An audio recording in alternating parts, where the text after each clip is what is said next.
Hello and welcome back to this tutorial series on how to make a bishop.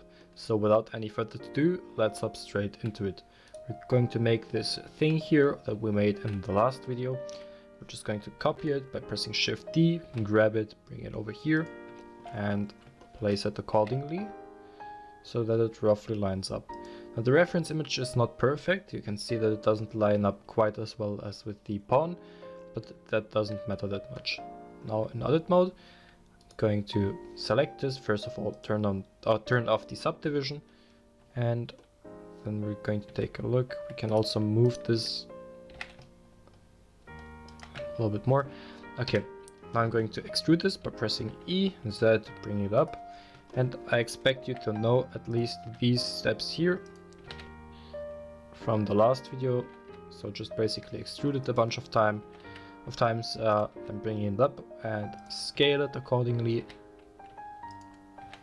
Just the same thing that we did in the last tutorial. Give it some roundness. And we're good to go. Enable the subdivision again in order to make this here look right. Just add in some edge loops and bevel them like so.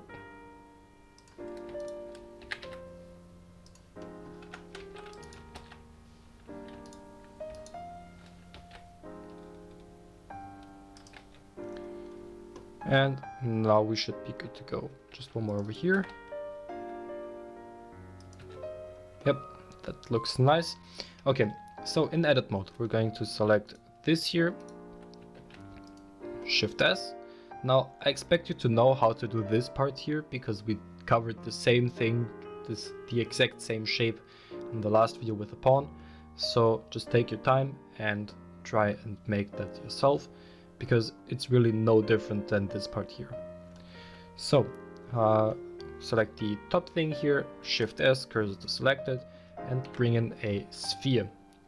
Just the same thing that we did last time with the sphere on the top, but now we're going to make this elongated thing here. So let's hop straight into this view, bring it up, scale it until you have the desired thickness. And now press S and Z in order to give it that egg shape. Line it up as best you can. Something along these lines here. So now you just really have to eyeball it and feel what's best for you. But I think this one here looks great. But now you see that we have this issue where none of the edges really align. We would either have to go way lower and disalign it on the top, or we have to go way up and disalign it on the bottom.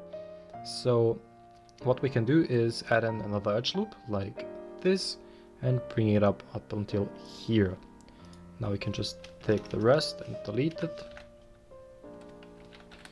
X and vertices.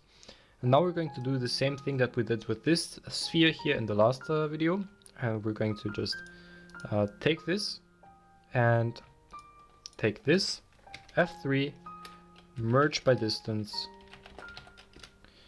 and it should look like this.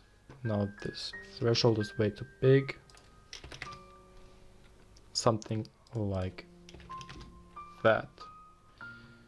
So 16 vertices removed, which is exactly how much we have going around. Shaded smooth, and you should see it looks great, and topologically it's really fine. Now we need to do this the same thing on the top. So let's bring the cursor up again, get in another sphere, same view again, just scale it and line it up like so. And now you can see that in the reference image we have this thing where it goes like here and then moves down here. It like flows into this shape. Now we could just simply snap it over here with that line here, and it wouldn't make that much of a problem. But what I would prefer we do is snapping this here on this line here, so we would have something that moves nicely like this. So in order to do that, we can simply we can simply add in another line over here, an edge loop, bring it up until it meets here, get this here,